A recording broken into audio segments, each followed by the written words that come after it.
I want you to imagine playing Super Mario 64 for the first time, back when it was new. You hear Mario's voice for the first time as the game starts up. You take your first steps in the courtyard and acclimate yourself to the controls. You wander into the backyard and stare at that strange star statue. You meander through the halls of the castle's basement and feel uneasy over its claustrophobic corridors. You find secret areas all throughout the game, leaving you to wonder what else is possible across these wonderfully weird levels. You learn to side flip, wall kick, and triple jump for the first time, and you find applications for these new moves. Like most everyone that played the game upon release, you would have been amazed by how revolutionary this game was, but I doubt you could have imagined the amount of rumors, stories, videos, art, and raw passion that would spawn from just existing within these castle walls. Super Mario 64 may be over 25 years old, but it is more than just a game in the modern day. Everything about it, its levels, its movement, its secrets, and its atmosphere, have all inspired the imaginations of millions around the world. Today, we're going to be diving into all of that. How the game came to be, what made the game so endearing, how the game has aged, and how its multifaceted community has kept its memory alive for over 2.5 decades. I'm Liam Triforce, and this is a video about Super Mario 64 and its massive, enduring legacy. To create a game that no one has made before.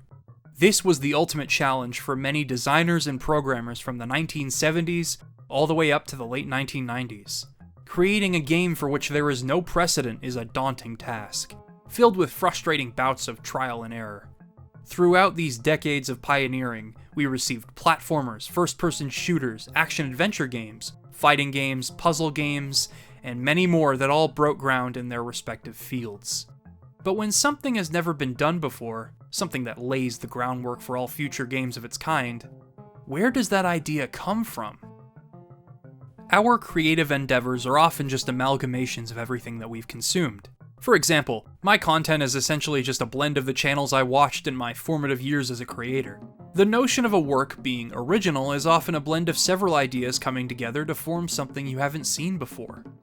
When it came to creating firsts in the interactive medium, inspiration usually came from outside sources and discoveries made during the development process. For example, Tetris was inspired by those pentamino puzzles wherein you have to fit all of the pieces inside a single space. Tetris's original designer translated this concept to a computer, wherein 7 tetraminos would fall randomly from the top of the screen and the player would have to fill the screen to the best of their ability. It wasn't until he was testing his idea that he realized completed lines would take up a lot of space, so he eventually decided to have them be deleted once cleared, effectively creating the Tetris gameplay loop. Ocarina of Time's staff had a desire to translate the engaging sword combat of Zelda 2 into 3D. But there was no precedent for something like this at the time. Key members of the staff took a trip to the Toei Kyoto Studio Park and watched a Chanbara show that was being put on. During the show, the hero would often be swarmed by like 20 enemies at once, and yet he'd always prevail. Yoshiaki Koizumi, one of the game's directors, noticed that only one enemy would attack the hero at a time in accordance with the script, and that gave him the idea for Z-targeting specific enemies. Toru Osawa, another director, took note of the way the fighters moved in the Kusarigama show, and the two combined their ideas to create the Z-targeting combat that the final game features. The camera shifts to focus on a single target, and you can switch targets on the fly to manage hordes of enemies. Now, lock-on systems are commonplace in 3D action games, adventure games, third-person shooters, and countless others. While Ocarina of Time and Super Mario 64 were developed concurrently, Ocarina of Time came out after most of the staff had already experienced the trial and error of developing the latter. There was even less of an existing template for 3D games when development began on Mario 64 in 1994. But few companies knew how to tread uncharted territory like Nintendo. Super Mario 64 technically wasn't the first 3D platformer, as there were other platformers trying to take advantage of the jump to 3D graphics in their own ways.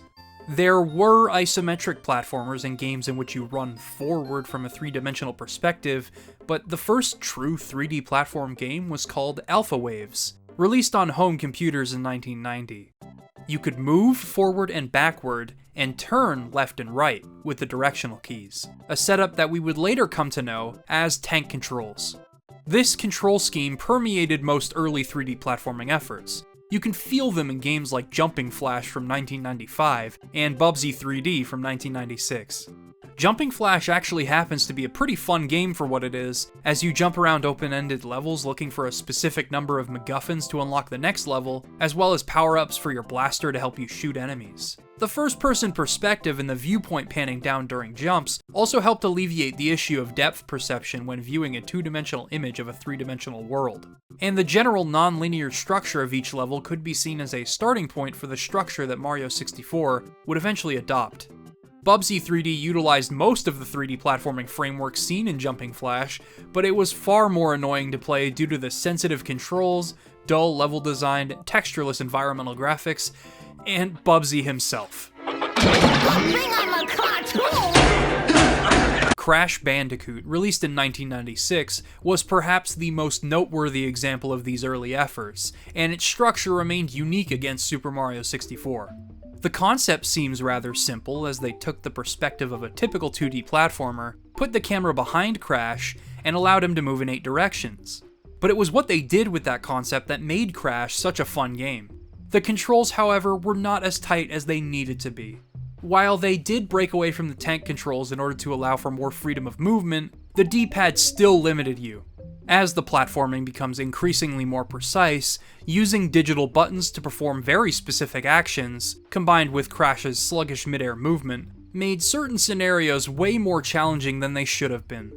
The controls would obviously be cleaned up in the sequels, but that's a story for another day. The point is, most controllers at the time used D-pads, which were ill-equipped to deal with the challenges of platforming in the 3D space, even in the most ideal setups like Crash Bandicoot. Digital inputs can only have on or off values, meaning that the button is either pressed or it isn't. Basically, it goes from 0 to 100 with no in between. Analog input, however, can factor in all of the values in between. Therefore, Nintendo looked to an input method that had been abandoned since the Atari age when designing the Nintendo 64. Nintendo was in a unique position when developing Super Mario 64, as they were able to design the game in conjunction with the hardware it was running on. To this day, this is a philosophy that Nintendo still uses. The Wii and Wii Sports, the Wii U and Nintendo Land, and the Nintendo Switch and Super Mario Odyssey all featured the collaborative efforts between game designers and console architects. While Shigeru Miyamoto was working on Mario 64, he and the other team members could only test out Mario's movement through an SGI Onyx computer. Miyamoto desired an analog stick to give Mario 360 degrees of movement. Obviously, hindsight is 20/20, but tank controls wouldn't have been very intuitive and they wouldn't have felt like Mario. The console architects presented Miyamoto not with an analog stick, but an analog thumbstick. Other than an obscure Sega Genesis controller called the XE1AP, an analog thumbstick was seldom attempted. As absurd as the design seemed back then, the thumbstick allowed for the rest of your fingers to be free to press other buttons, specifically the Z trigger on the back. The freedom that this thumbstick afforded players eventually dictated Mario's movement. This didn't come easy though. With tank controls, you could move the viewpoint by turning left and right. Being able to move Mario freely like this meant you were unable to do this. The next several months were spent deciding on how the heck they were supposed to go about implementing the camera. Giles Goddard, who programmed Mario's face on the title screen, said that the team went through probably thousands of camera setups because Miyamoto couldn't decide on what worked best. I mean, no one had really done anything like that before. Should it be fixed in one position? Should we allow players to control it? Should we use a slew of dynamic angles for each level? Eventually, they settled on a combination of the three, and Takumi Kawagoe implemented each one in specific scenarios depending on what needed to be seen, and how much control the player needed. Wherever the camera was pointed would be where Mario would travel if you pushed north on the analog stick, which was an insanely clever and intuitive way to solve a complicated problem. However, this took up most of the game's development time, and the actual level design was kind of frantically performed at the very end. Certain levels were almost thrown together, according to Miyamoto. He wanted to have 32 courses in the final game, but this number was cut in half as it simply wasn't feasible in the time they had, even with a delay.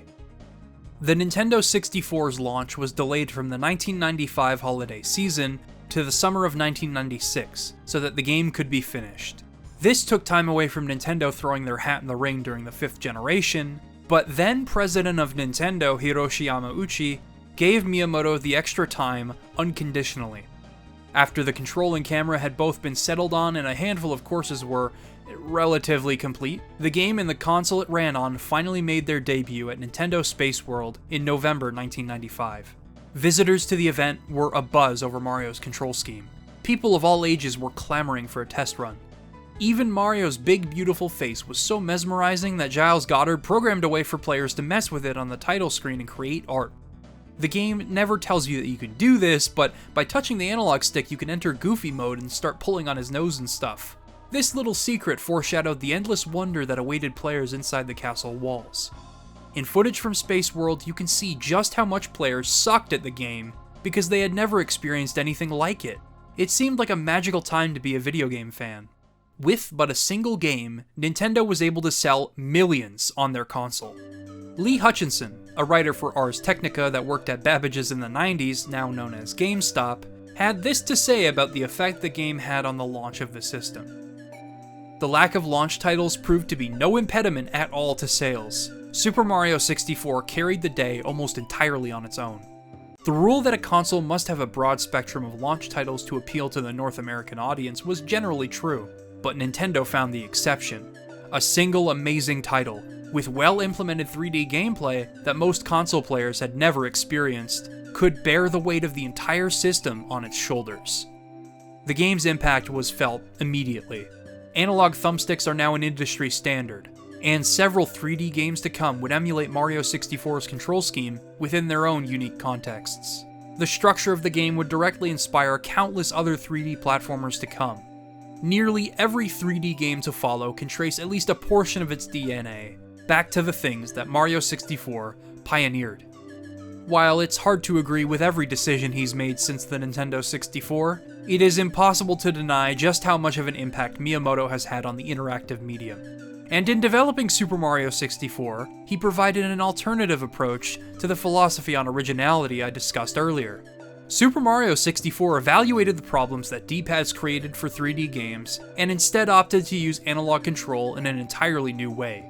The star collecting structure of the game was born from the notion that a point A to point B approach to level design wouldn't represent much of a jump for a 3D platformer, and their solution was to give players complete freedom over how they decided to reach that 70-star goal. The dynamic camera system, as well as the decision to allow players to have control over where they point it, allowed players to acquaint themselves with an unfamiliar perspective. These key elements were inspired by things that didn't work, and so the developers sought solutions to these problems. While borrowing from works you respect is a great thing, it is equally important to evaluate and borrow from ideas that failed or otherwise have strong potential. They saw the cracks and found ways to fill them, much like Alpha Waves did in 1990 with its controls and complex mathematical equations for displaying its graphics, or Jumping Flash in 1995 with its open-ended level design and shift in perspective. And for that, I have the utmost respect for the people behind Super Mario 64. In short, seemingly unprecedented ideas always have their precedence, whether they exist in other games, a different medium, from nature, or from life experience. Originality always has its inspirations. It's all about how you conceal your sources and interpret your inspirations. And in this case, Super Mario 64 got everything right.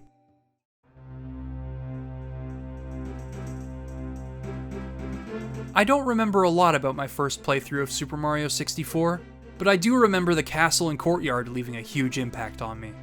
The nature of the game's primary input method left room for players to be completely overwhelmed, and I believe that is how the courtyard came to be. The game tells you to head over to the castle, but you can march to the beat of your own drum out here. There's no music, no urgency to speak of, you haven't yet been informed of Bowser's arrival. All that exists to accompany you are the sounds of birds chirping and a rushing waterfall nearby. You can read the signs to learn more about how to control Mario, you can test out your movement, climb trees, learn to swim.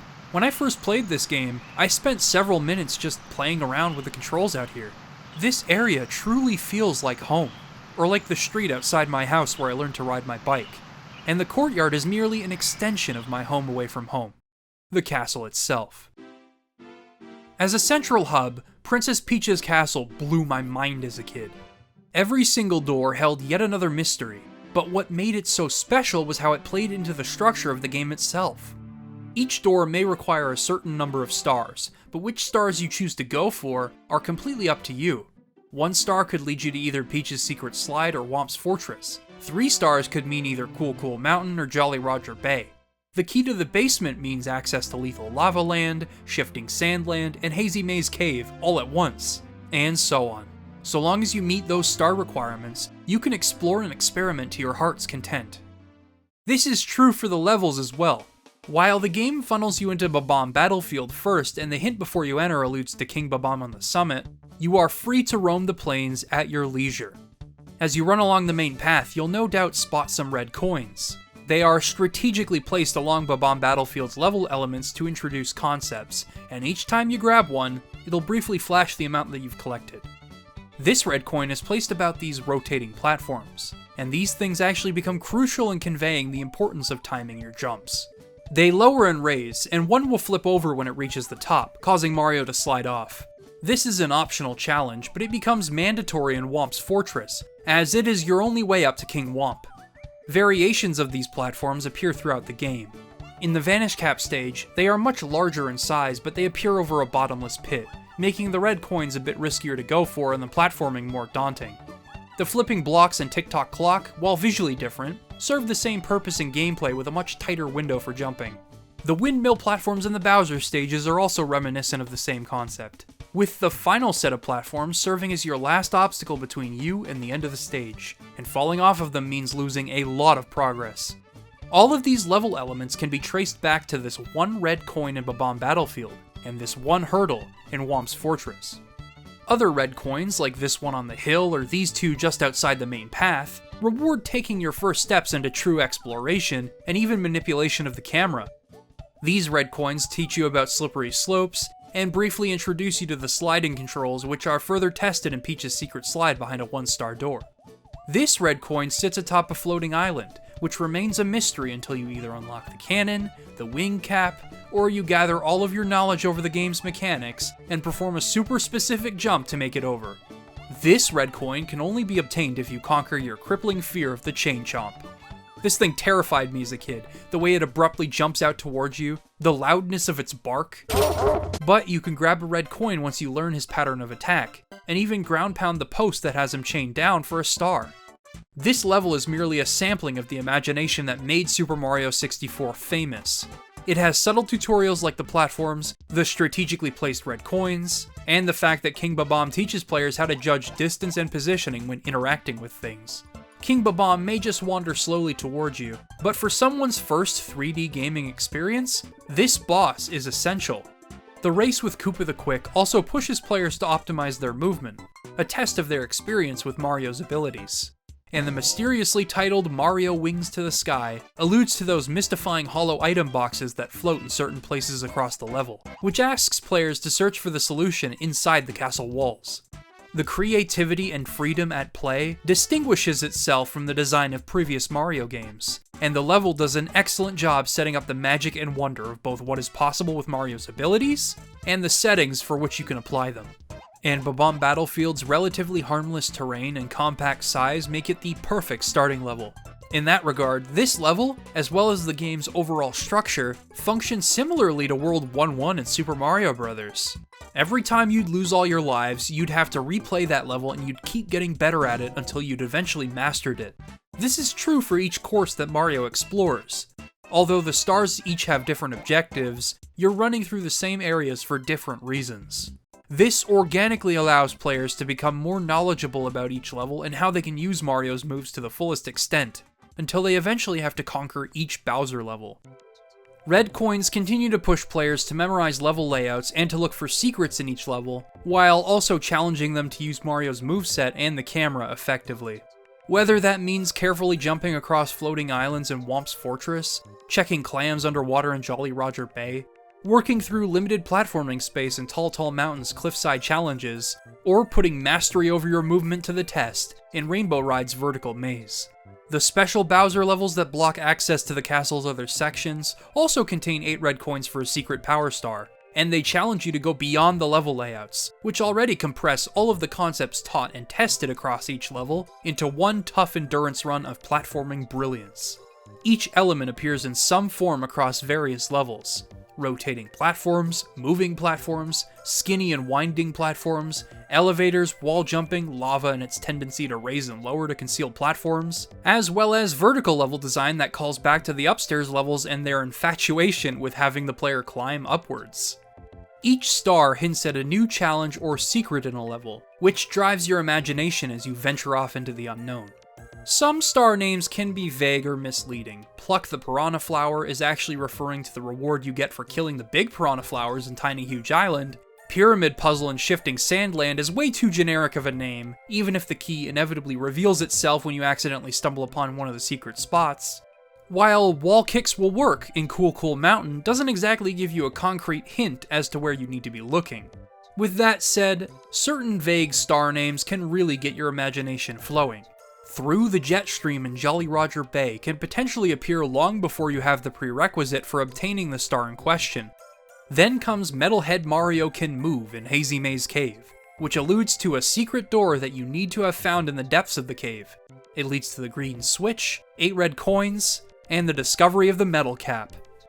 Imagination and discovery are at the heart of Super Mario 64. Stars like the secret Wiggler Cave and the Itty Bitty Secrets in Tiny Huge Island reveal a secret layer to the level. Shifting Sandland's 4 pillars reveal the entrance to the huge pyramid that sits in the center, and it too contains several secrets of its own, like the secret boss battle, the star that sits at the top as a reward for your platforming, and the aforementioned pyramid puzzle that might seem vague at first, but with the compact size of the pyramid itself, it ends up being a fair challenge trying to find all of the secret spots. Tall Tall Mountain has that secret slide that was just barely visible on the mountainside, and completing it grants you another power star. Jumping into Lethal Lava Land's active volcano for an attempt at 2 more power stars, the coin trail in the cabin on Cool Cool Mountain that leads you through a secret path in the slide, Big Boo's Haunt and its assortment of doors and intersecting pathways as you try to hunt for boos and red coins, finding the Koopa Shell in Snowman's Land and climbing up to the igloo, the secret town and wet dry world that sits flooded and abandoned. Oh, and Hazy Maze Cave caused my imagination to run wild as a kid. There were so many secret paths and ways that the maze intersected. The Toxic Maze had multiple exits that led to different stars, and the Red Coin Room had an upper level that challenged your ability to accurately time your jumps. I remember my mind being blown when I realized that there was an elevator that took you down to a dank cavern full of water, which was not only home to the friendly sea monster named Dory, but also a couple secrets of its own, including the unlockable metal cap that enables you to collect more stars. This game is an emphatically joyous wonderland of experimentation, exploration, and riddles. These secrets seemed like an extension of Super Mario Bros. 3 and Super Mario World, with Mario 3's secret flute and hidden goodies in each level, and Mario World's plentiful secret exits that lead to more levels and the elusive Star Road and bonus stages. This is why I also adored the castle itself. It was more than just a hub for you to access levels. It had theming, as well as secret stars accessible with some clever thinking. A ray of light eventually shines down from the ceiling on the castle's main floor, and looking up at it transports you to the wing cap stage. A 1-up sitting in an alcove in the room containing Jolly Roger Bay hints at a secret area accessible in the alcove on the opposite side. The water in a room off the beaten path in the basement can be drained by ground pounding some pillars through the pathway. This also drains the castle moat and gives you access to the Vanish Cap stage. And I always had a soft spot for the entrance to Snowman's Land. The entrance to Snowman's Land is in a nearby wall that doesn't have a painting on it, which is first conveyed in the basement with the entrance to Shifting Sandland. While this secret wowed me as a kid, I remember it fondly for its atmosphere. As soon as you walk into the room, you're confronted with a giant mirror and no proper level painting to speak of. I don't know what it is, but something about seeing Mario and the Lakitu that controls the camera reflected in the mirror always hypnotized me. Miyamoto likes to experiment with multiple oddball concepts during the development of his games, and I like to think that this mirror was one of them. Same goes for the entrance to Tiny Huge Island. You have 3 paintings, with 2 entrances that trigger each mode for the island. There's a medium-sized hall, a teensy tiny little hall, and a massive lengthy hall, and yet they all look similar when you first enter the room. Their scale doesn't become apparent until you walk toward the paintings. This effect may not have aged as well as the mirror room, but it's another example of strong theming in each of the castle's areas. The endless stair effect is a pretty simple programming trick in hindsight, but again, the effect was really cool back then. The final area before Bowser's endless stairs has the clock and the symmetrical entrances to both Rainbow Ride and a bonus level involving the wing cap. The walls of this room are painted to resemble the sky at twilight, potentially representing the twilight of your playthrough approaching. Maybe I'm reading too deep into it, but that's why I always felt this area was distinct. After all, I only had 20 more stars to go before I could take on Bowser. The levels in Super Mario 64 are so incredibly diverse, each with a rich atmosphere and unique theming. After Bob-omb Battlefield and Whomp's Fortress give you a nice introduction, you're suddenly thrust into an explosion of creativity that makes Mario the game series that it is. Cool Mountain's snowy, slippery terrain is accompanied by both an indoor and outdoor slide, and each slide can have its own objectives with the baby penguin and the snowman's rolling head. Then there's Big Boo's Haunt, which comes seemingly out of nowhere with its foreboding art direction and ominous music. It focuses on different, intersecting rooms that each have their own secrets and shortcuts for stars. Of course, I can't forget Jolly Roger Bay with its soothing melodies over its somber colors and slower, water-based exploration. Although not as large as the other levels, it had puzzles and mysteries of its own with the underwater cave, the sunken ship, and the absolutely nightmarish eel. Shifting Sandland has quicksand and multiple ways to get around. Lethal Lava Land has compact but risky platforming segments. Tiny Huge Island takes a concept found in Super Mario Bros. 3 and beautifully transitions it into 3D, with layered puzzle solving between both the small and giant modes, and the organic challenge that each mode introduces. The levels never stop feeling distinct from one another. Sure, some of the upstairs worlds are a bit less glamorous than the others, and we'll discuss them in due time. But paired with the excellent precise controls and the exciting levels that keep on coming, Super Mario 64 is a joy to play, and the major reason I find it so replayable is, as you get better, the game gets better. As you go on to solve each of the riddles that lead to Power Stars, you'll no doubt have memorized the level layout to an extent, and you can put that knowledge to the ultimate test if you decide to go for the stars that appear when you collect 100 coins. Oh man, these stars. This might sound absurd, but I think the 100 coin stars are some of my favorite stars to go for in the entire game. They aren't the most well-designed stars in the game, as they solely depend on the player's ability to collect coins, and some of them can be particularly infuriating if the terrain and level layout is often perilous, as is the case with Rainbow Ride, but it's the routing and rewarding memorization that I love the most. It feels like a true mark of mastery on each level. As you look for pockets of coins, find enemies and interactable objects that net you a wealth of coins, choose when to enter sub-areas that net you even more coins, I can feel my knowledge of the level paying off as I watch that number go higher. They feel like farewells to the playgrounds I've spent so much of my time in, as by the time I'm able to collect 100 coins in them, I've basically mastered them. Coins are also often placed and hidden outside of most mission objectives, which means further tests of your ability to explore and use Mario's many moves. The reason I love the 100 coin stars so much is because my favorite power stars in this game combine both exploration with clever movement. Which brings us to the best aspect of Super Mario 64, hands down: the movement. For years, 3D platformers have been trying to live up to the standards set by this game's movement. Alongside the open-ended structure and the sandbox-like level design, the ways in which you can chain moves together are a crucial aspect in enabling player freedom. There are signs plastered all throughout the castle that inform you of Mario's moveset, and certain stars deliberately enforce certain moves if you want to obtain them. Certain stars require mastering the art of wall kicks, and certain ledges and platforms are too high or far to reach without utilizing a specific technique. Other moves can make navigation and fighting enemies much easier, so it's best to try all of them out. This is what I believe most players will be spending their time on in the courtyard. There's no punishment for failing these maneuvers out here, so you can play around to your heart's content. The triple jump allows Mario to reach his highest possible altitude, but because you need a running start, you need to make sure that you have enough space to maneuver. The long jump speeds up traversal and can clear large gaps, but it locks Mario in a straight line.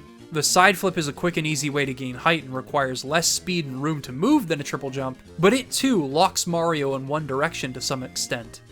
Alternatively, the backflip can be performed from a standstill and can reach the same heights as the side flip, so it's perfect when you don't have any room at all, or you don't feel like moving around. But it doesn't really connect with any other moves in Mario's kit. The dive, however, does. It is one of the greatest moves Mario can perform, if not the greatest. While it can be risky as Mario slides forward after performing it, prompting you to press A and roll out of it to save yourself, it can be performed while Mario is running, jumping, triple jumping, or side flipping. And it clears large distances while also having the added benefit of the height you gain with these jumping maneuvers. You can also chain it together with a long jump to keep your speed going. This brings us to the most important part of movement in this game. It's not just about what each move is capable of in isolation. It is also very much about how each move connects. Remember the wall kicks will work star I alluded to earlier? This star serves as a perfect tutorial on why chaining moves together can help you find one of many solutions to nabbing any given star, and its placement in the level requires a cheeky bit of exploration in order for it to be found in the first place. It combines everything that I love about this game, while also teaching players how they can be a better Mario. Basically, you first have to get enough speed so that Mario can jump high and far enough to reach the first wall, and then kick off at the right time so that he lands on the next platform. The next wall, however, is much higher than the last, so you'll need to perform both a triple jump and another wall kick optimally to have a chance at running over to the star. I may have made this look easy, but that's because I made several attempts at this star in my childhood. I just kept throwing myself at this star until I eventually got a pattern down and was able to scale the cliffs with ease. Upon obtaining this star, I believe you will start to see every level in this game in a new light, because you will have learned the effectiveness of combining Mario's moves to perform feats that you wouldn't have thought were possible, and when applied to the level design, the true beauty of Super Mario 64 comes to light. When it comes to freedom, nothing feels more liberating than finding emergent solutions to problems. One of the reasons I loved Ocarina of Time so much, and Zelda as a whole, is the fact that its mechanics enabled more than just the intended solutions to problems. Whether that means skipping planting magic beans with a Kuko, or cheating a diving minigame with the iron boots, hookshot, and sneaky pause timing, or perhaps freezing a moblin in the Wind Waker and then smashing it to pieces with the skull hammer. It was incredibly fun to think outside of the box and see how you could connect different items and mechanics together to form new solutions. In Super Mario 64, sometimes there would quite literally be many ways to climb a mountain. While these emergent solutions don't have to be related to movement, for example, you can obtain the stars in Jolly Roger Bay and Dire Dire Docks that float in the jet streams by entering the stream at an angle, and optimally performing breaststrokes to swim through. This skips the need to grab the medal cap, meaning you can collect all of the stars in Jolly Roger Bay much earlier than intended. That said, movement is what enables most of these creative solutions. Big Boo's Haunt is an example of a level that thrives on this kind of experimental movement, and for that it remains one of my favorites. It's not just the secretive design of certain stars and the ominous art direction and musical accompaniment that I love, I'm also huge on how movement drives its design. The side flip wall kick is perhaps the most powerful combination of moves in the game. Instant height followed by even more height and forward momentum. This skip in Whomp's Fortress for the shoot into the wild blue star is perhaps one of the most famous, and at this point, it's the only way I can grab this thing. The cannon is too slow, it's a thing of the past. Anyway, back to Big Boo's Haunt. After defeating Big Boo, the star spawns above you on top of the mansion. The only nearby platforms are parts of the mansion's roof that jut out, but they are surrounded by slopes. You have to long jump and use the momentum of the slope to jump up to the star, or at least that's how I solved it. These stars exist on top of the movement the level often demands from you, and the shortcuts that the claustrophobic design can enable. The star atop the mansion is also what clued me into the effectiveness of using slopes for momentum, and how I eventually learned to grab a certain star in shifting sandland called shining atop the pyramid in a new way. You can either circle around the entire level or use the wing cap to fly toward the star, or you can abuse the fact that slopes don't affect the third jump of a triple jump, bounce over this hill, and use the momentum from sliding down the other side to perform another triple jump and reach the star. In Cool Cool Mountain, you can deliver the penguin to its mama by sliding and jumping off of this slope here. It's a little risky, but it saves time. You can skip navigating the toxic maze for the emergency exit entirely by doing a side flip wall kick dive combo right here. In Tall Tall Mountain, you can skip the slide by jumping and then kicking in midair to influence your momentum. Oh my gosh, I completely forgot to mention the midair kick. I love it so much. Any of the trickier platforming in this game can be made easier with a well-timed air kick, as it can help steer you in the right direction, and it halts your fall for a split second. Anyway, even simple things like long jumping over to a nearby pole in Rainbow Ride, falling down to the star in the alcove that normally requires waiting for a platform in Tick-Tock Clock, skipping the arrow lifts in Wet Dry World, or using the secret warp in Bob-omb Battlefield to beat Koopa the Quick to the goal. I'm not sure how that isn't cheating, but okay. Are examples of discoveries that don't necessarily require complex movement chains, but are representative of what makes Super Mario 64 so infinitely replayable.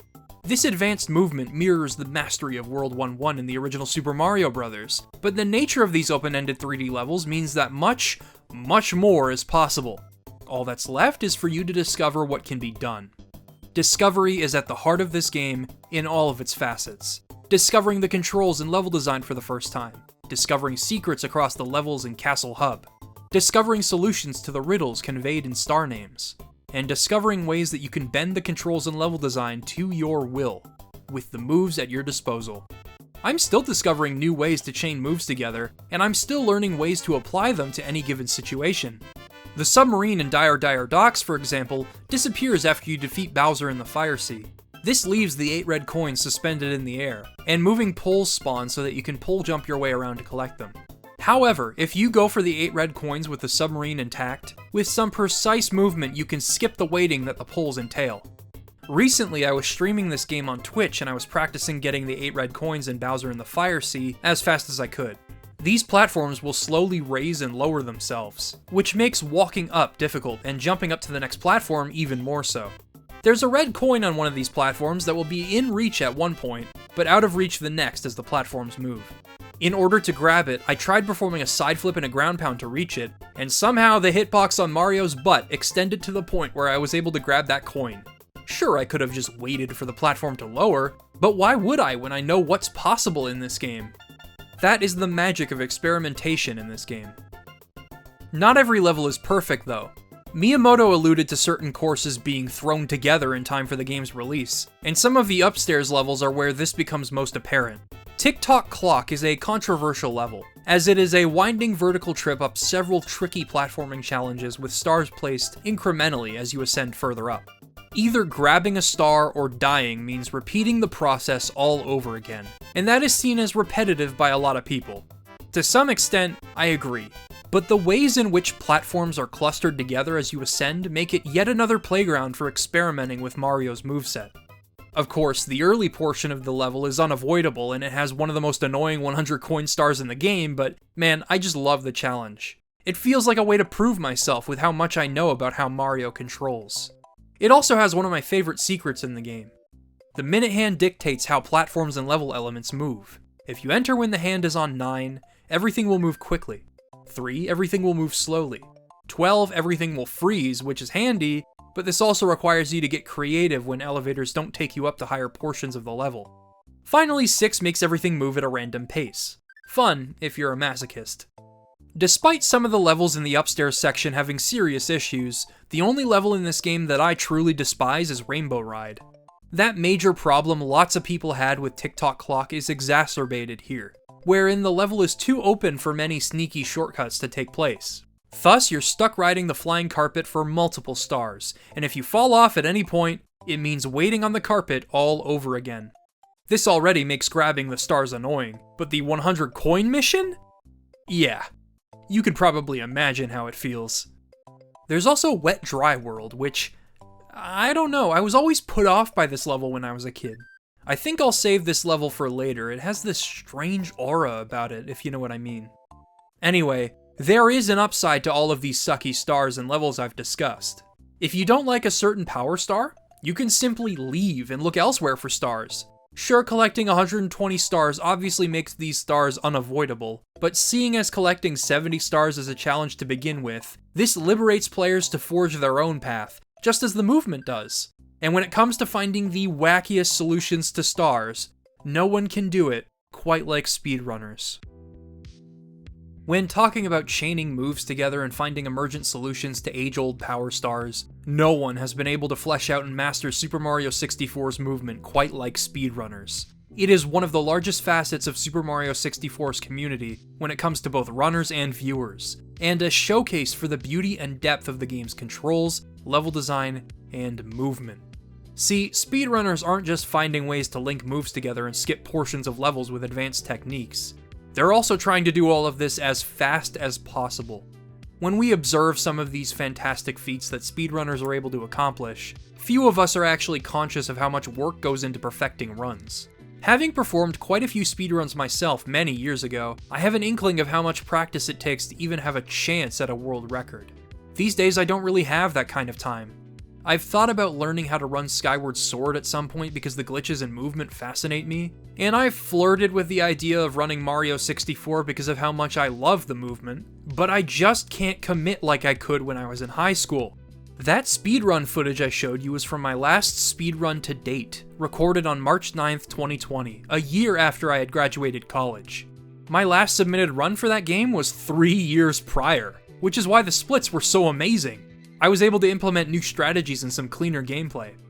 Even if I already have a firm grasp on the beauty of Mario 64's controls and movement, I'm definitely no Siglemic or Simply or Cheese or... Okay, well, I guess I am technically Liam, but not that Liam. I firmly believe Super Mario 64 is at least partially responsible for bringing the art of speedrunning to the mainstream, and I think we have Siglemic to thank for kicking things off. Siglemic is a legend, not just in the Mario 64 speedrunning lore, but also in speedrunning as a whole.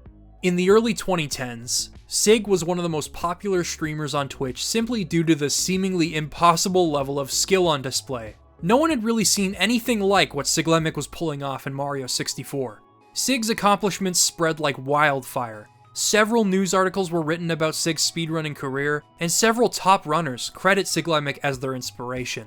Siglemic has been out of the speedrunning scene for many years now, and once in a blue moon making a sudden reappearance, but Sig's impact can still be felt in how popular speedrunning has become today. That said, a popular game means competition. It is impossible to overstate just how grueling it is to be competitive on the leaderboards for Super Mario 64. With over 7,000 total players and a tremendously large amount of depth in how Mario controls, runners could be playing for decades and still not be entirely perfect. With that said, they can get pretty damn good, and you're about to see how. Let's take a look primarily at 120-star runs and break down what it means to be the best. In order to get the best time possible, runners have to 1. Optimize their movement so that Mario is constantly traveling as fast as possible. While occasionally runners will need to slow down to make precise movements, as is the essence of the game itself, fast movement is a must. This means knowing exactly which moves will keep Mario moving as fast as he needs to go to save time. From watching speedrunners, I've learned that jumping and immediately diving is a godlike move when it comes to distance and speed, and timing your rollout, meaning pressing A at the right time as you go into a slide, is an equally important step. I also learned that you can do a mid-air kick to go into a triple jump faster than performing it regularly. Speedrunners think of everything when routing this game, even using the booty burn in Lethal Lava Land's volcano to make it up to the lift, or using a ground pound to immediately knock out the big bully as it spawns. When routing the game, runners need to know how they can apply Mario's moves to the level design in the most optimal ways possible.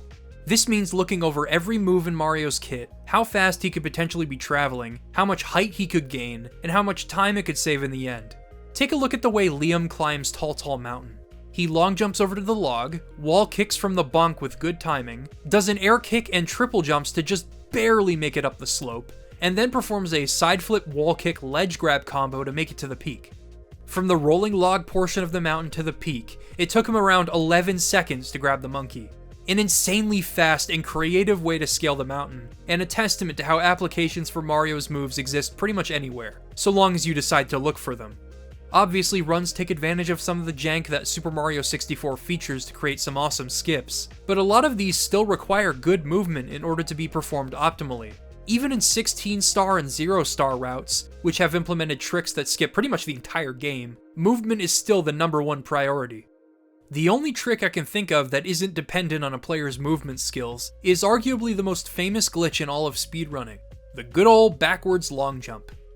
This trick has transcended the run itself and bled into discussion of Super Mario 64's legacy as a whole because it's so hilarious to watch. The concept of jumping backwards onto a staircase and mashing A to fly through doors and walls is what I think a lot of people associate with speedrunning as a medium. I still remember the first time I saw a BLJ. It was before Siglemic and before I even knew what speedrunning was. I found a video on YouTube that demonstrated its awesome power, and I went to try it myself. After what seemed like forever, I had finally managed to make it past the endless stairs to Bowser, and I rejoiced. As a young lad, I was proud to have done it even once. Nowadays, people have spent countless hours practicing their BLJs for use in runs, and they found new places in which they can be performed. The elevator in Big Boo's Haunt, the lobby in order to get to Bowser in the Dark World early, and with the assistance of emulator tools, literally anywhere. It is an enduring glitch, and one that is now closely connected to the identity and legacy of Mario 64. Personally, my favorite trick in Super Mario 64 is carpetless, only because I don't have to do it. Runners have found a way to skip the flying carpets in Rainbow Ride, but it is so difficult that at one point it was considered impossible for humans. On the flying ship, you grab a bomb, jump, quickly throw it, and then run forward and grab it again. This will start moving Mario backwards, which runners have abused in certain parts of the run, like the Chain Chomp Star in Bob-omb Battlefield, and to get inside the pyramid early in Shifting Sandland. Anyway, you carefully maneuver Mario over here, put the bomb down, do a jump dive to grab it again, and perform a precise series of movements to optimally slide down to the warp point. From here, the backward speed from holding the bomb is preserved, and you can do this. Obviously, you can watch other videos for a more in-depth analysis of how this trick works, but all you need to know for now is that this trick is ridiculously tough. But it skips the carpet! Top runners have used save states to make it up to the star, but to this day, very few runners in the world have been able to perform this trick in real time, including Zaya, who performed it for the first time without the use of tools. There was a recent proposal for incorporating it into a new 120-star route, as currently Rainbow Ride is one of the last places runners visit, and attempting carpetless this late in a run is incredibly risky when it comes to time loss. As such, it is suggested that runners do a difficult BLJ in the lobby, get the 8 red coins in the key, go downstairs, perform an even more difficult BLJ on the stairs here to get a couple more stars in the other key, and then BLJ all the way up to Rainbow Ride, perform carpetless, get a couple more stars, and continue the run like normal. This structure would only save 17 seconds, and I doubt it will ever become something that runners commit to. But I'd be happy to be proven wrong. All in all, precision and practice is the name of the game when it comes to fast, optimal movement in Super Mario 64. And the fact that this game was the first of its kind when it comes to this type of platforming makes the things that are possible in it seem utterly mind-blowing. But that's Mario 64. It is truly the gift that keeps on giving. Anyway, speaking of routing, 2. Runners need to know when to get each star. It saves far more time than you'd think getting stars in a specific order. The less time you have to spend traversing the castle or areas you've already wandered through, the better. People are constantly finding little time saved throughout the game based on what stars you collect in which order, and there are differing routes depending on your skill level. This brings us to 3. Runners need to create the most optimal 100 coin routes to save as much time as possible. Most players will create their own routes when it comes to the 100 coin missions, and creating super fast routes for them is an extension of that creativity. People routing the 120-star run of this game are constantly trying to figure out what the most optimal path is, and which stars go best with the 100 coin mission. You might think that getting all of the red coins would always be a perfect pair, but it depends, as certain levels have subsections with more coins and stars to grab. Shifting Sandland pairs its 100 coin mission with the Pyramid Puzzle star, whereas Lethal Lava Land pairs it with a Volcano star, which is something that I personally figured out in my years of playing this game.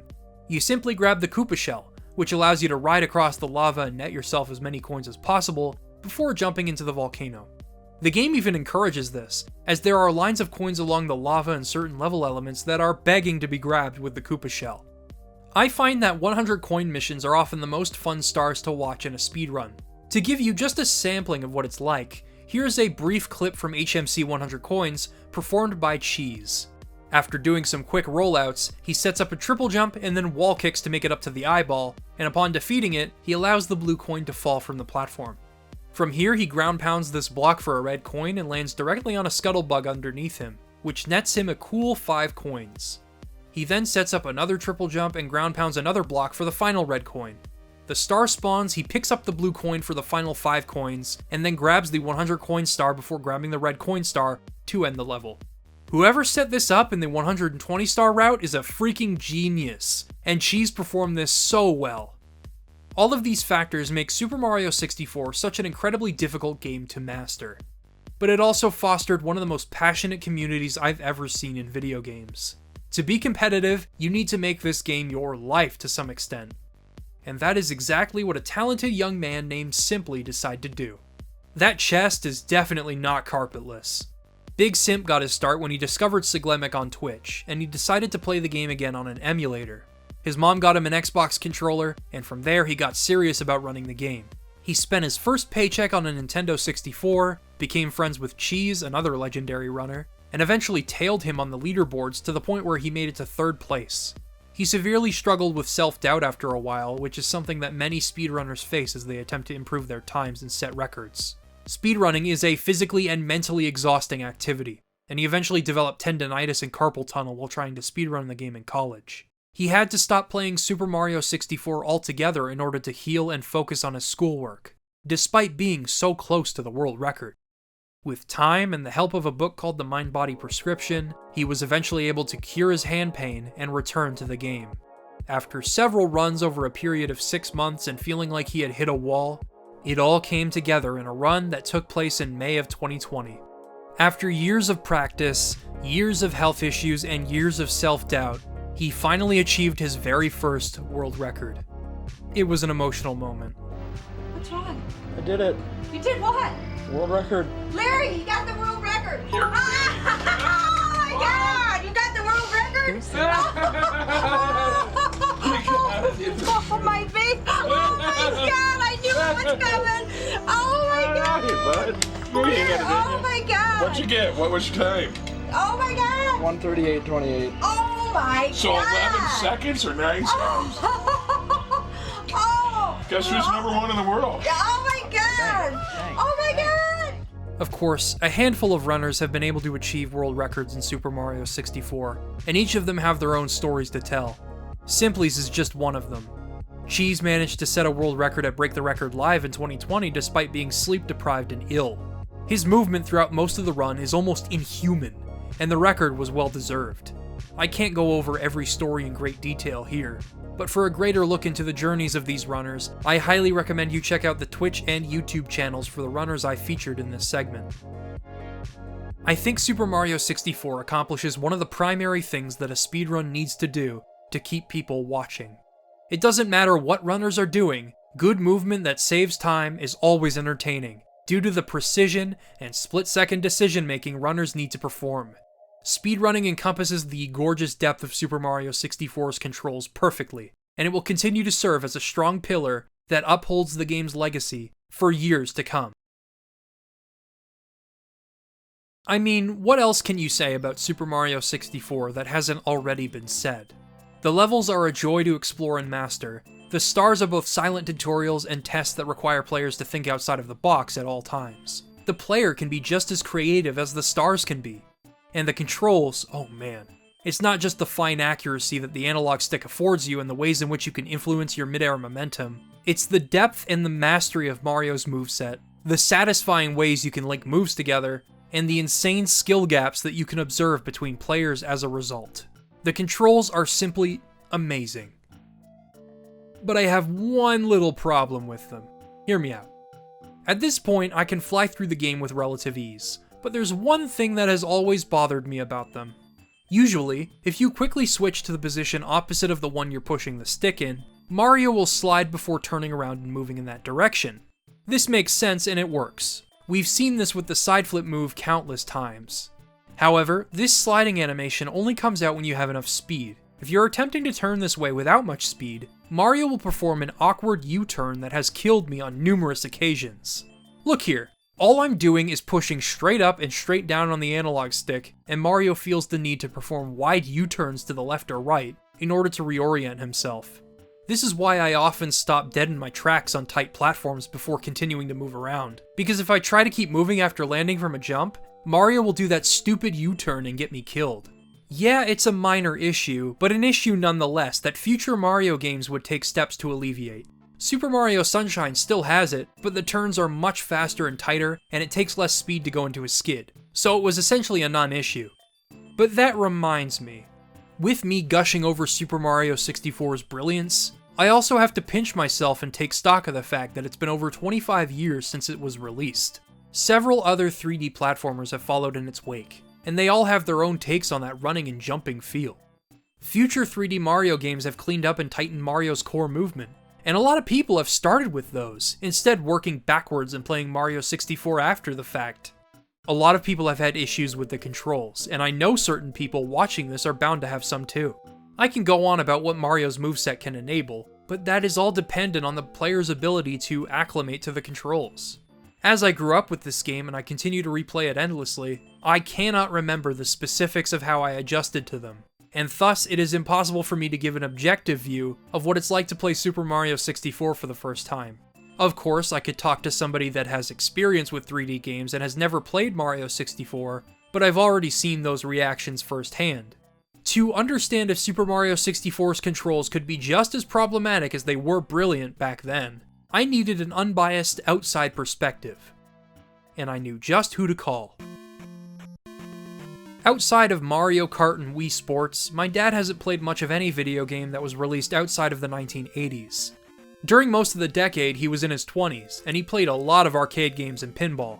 For someone that has been out of touch with the medium for years, his arcade muscle memory remains intact. We found a Galaga machine at an amusement park a few years ago, and he managed to beat my high score despite being out of practice. I thought I was good at Galaga, but man, watching someone who lived through the golden age of arcade games is a totally different ballgame. However, his gaming knowledge doesn't extend very far beyond the 80s. As games shifted away from that arcade philosophy of competing for high scores, and started focusing more on having a level-by-level progression scheme and an ultimate goal, he eventually drifted away from the medium as a whole. He's even told me that he doesn't really like video games now because he, and I quote, gets frustrated when he can't get past a certain stage. He primarily played them to kill time and take breaks from his schoolwork, and the brevity of arcade gaming sessions allowed him to do this. It's the same reason he usually watches films over TV shows. He just doesn't get the same enjoyment as I do out of video games. Of course, ever since I was a kid, I've always wanted him to give them a fair shot, and certain games have been able to win him over. One day he decided to play Super Monkey Ball with me. Monkey Ball began as an arcade game, with higher scores and extra lives awarded to you depending on how fast you clear stages and how many bananas you collect respectively. The beauty of it was that it was controlled exclusively with the analog stick, no buttons necessary. Although there was a learning curve as he grappled with the concept of tilting the stage to move the monkey, once he understood that, he was hooked. I had never seen him more enthralled with a video game released this millennium. On top of the accessible control scheme, he was enamored with the fact that every level was a completely different challenge. Even if he wasn't collecting all the bananas and making a mad dash toward the goal for bonus points, he still enjoyed seeing how each level transformed the way the game was played. The game combined his arcade sensibilities with something I've wanted to introduce him to for a long time. 3-dimensional video games. He's seen me play a plethora of different games over the years, but he hasn't played any of them. In developing this video, I saw the perfect opportunity for me to gain a unique perspective on the way a first-time player responds to Mario 64 and 3D platforming in general.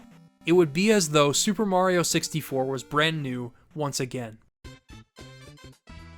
What you're looking at right now is my dad's first time playing Super Mario 64. I laid out the basic controls for him: move with the stick, jump with A, crouch with Z, and perform context-sensitive actions with B. After adjusting to the automatic panning of the camera and realizing that Mario's movement is relative to where it was pointing, he made a beeline for the castle. Watching him adjust to that was really funny and insightful because you could see him swerving from left to right to reorient himself. This must have been how most people were when the game came out. They had never experienced a game where the direction the character travels is relative to the camera. With that said, he eventually learned to use the C buttons in tandem with the dynamic camera angles, and he got used to the controls fairly well. The controls were perplexing at first, but I believe the game had a hand in easing him into them. For starters, his time in Bob-omb Battlefield shed light on a few subtle design flourishes I hadn't noticed. Earlier I brought up the effectiveness of learning how to grab things with King Bob-omb and the platforms that are reincorporated throughout the game. Watching my dad go through this level inspired me to talk about them. When my dad tackled these platforms in Bob-omb Battlefield for the red coin, he initially struggled with timing his jumps, but he got the hang of it with time. By the time they reappeared in Whomp's Fortress, he had conquered other early platforming challenges and effortlessly made it up to King Womp. Watching my dad conquer this game's controls and its various challenges reminded me of how my journey with this game began, and how it eventually ended. It unlocked memories of my own learning process that I hadn't thought about in years. When my dad freaked out as the Chain Chomp jumped into frame, I was reminded of how terrifying that thing was for me too. When he had trouble crossing the bridge in Womp's Fortress, I remembered just how difficult it was for me when I was a kid. I had yet to grasp how sharp and accurate you could be with Mario's movements, so I remember falling a lot here just as my dad did. When he learned how to ground pound and kick in midair, he immediately wanted to find ways to apply them in the levels. Seriously, he loved the midair kick almost as much as I do. I suppose the point I'm trying to make is that Super Mario 64 may have been alien for most players at the time, but its level design was top of the line when it came to silently teaching players how to experiment with 3D. The IGN review published in September 1996 is true to how it was for most of us growing up. Mario himself has so many possible movements and the environment is so intensely interactive that even the least experimental players will spend hours on the first level without achieving anything in particular. This is why criticism of the controls always bewildered me, although I hadn't realized why for several years. As Super Mario 64 was one of the first 3D platformers I ever played, if not the first, it formed my expectations of how other 3D platformers should be controlled, not the other way around. This brings us to our next topic, the camera.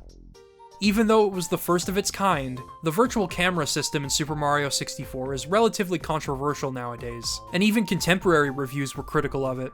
Next Generation, IGN, and Electronic Gaming Monthly were all critical of the camera's suboptimal angles back in '96.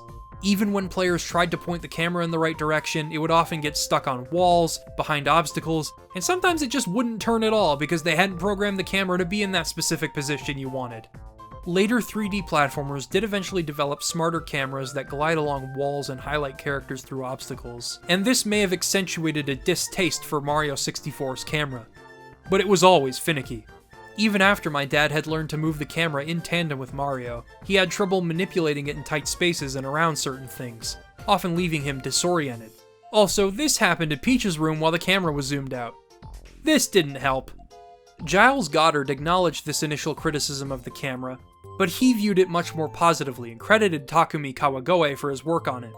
Here's why the camera in Super Mario 64 was great. As my dad was going through Bob-omb Battlefield for the first time, I immediately took notice of how intelligently the camera functioned. Oftentimes, he didn't even need to touch it. As he followed the path up to King Bob-omb, the camera automatically panned to focus on what needed to be seen. It avoided most obstacles from its fixed perspectives, and it would rotate as my dad circled back around to the main path after collecting some red coins. Because Bob-omb Battlefield's hazards don't ever lead to instant death, it is the perfect testing ground for both the camera and Mario's movement. When facing off against King Bob-omb, the camera zooms in or out depending on how far apart both characters are on the mountain. This helped my dad find a way behind the king without having to touch the camera at all. This technique can also be seen in Womp's Fortress, Big Boo's Haunt, and just about any place where two characters need to be tracked at once. Another dynamic angle appears in Womp's Fortress, when Mario can climb the stairs guarded by thwomps. This is a great beginner's challenge when it comes to timing and jumping to higher platforms, but I already knew this. The camera is what I began to take notice of. The angle was perfect for my dad to acclimate to this challenge. It was never obstructed by anything, and it was consistent. In truth, there are countless dynamic angles in Super Mario 64 that we were unconscious of because they worked in the background to make playing the game easier. The way it pans around as Mario scales the vertical levels like Cool Cool Mountain, Tall Mountain, and Tick-Tock Clock. The pseudo 2D perspective in the Bowser levels that allow for a consistent viewpoint across their linear structure. All of the static angles in Big Boo's Haunt that were likely implemented to avoid frustration in an enclosed space. The effortless dynamic tailing of the camera behind Mario in Lethal Lava Land and Shifting Sand Land that allows you to see the whole level at once. The camera is impressively intelligent for a first attempt, and I think it succeeds far more than it fails. Yes, the camera can sometimes be your enemy. Hazy Maze Cave is a pretty claustrophobic level, and it has virtually no dynamic angles to speak of, making it somewhat obnoxious to navigate if you aren't already used to the problems with the game's camera. Tick-Tock Clock may have the camera pan with Mario, but its maneuverability is fairly limited and frustrating in one of the most challenging levels in the game. Overall, watching my dad really put things in perspective for me. When Super Mario 64 first came out, it was a game designed for players to master. The nature in which you learn how to play the game, experimenting with the controls to grab stars and playing around with the levels and camera, was just what everyone did back then. They had ample time to throw themselves at each level because there wasn't anything else like it. After experiencing 3D platformers that came after, it's only natural that new players would have expectations of how a game like this should control, and are therefore completely thrown off by Mario's physics and momentum. Several moves like the wall jump, triple jump, and general handling of Mario himself were significantly tweaked in future 3D Mario games, with other 3D platformers also iterating on the feel of jumping in a 3D space in their own ways. If you don't like how Super Mario 64 controls and therefore can't get into the game, that's fine. I don't think discussion of this needs to be so vitriolic.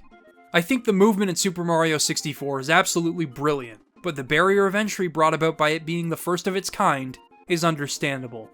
I knew approaching this topic without any memory of what learning how to play the game was like would be so difficult, and that's why watching my dad learn how to play was so informative for me.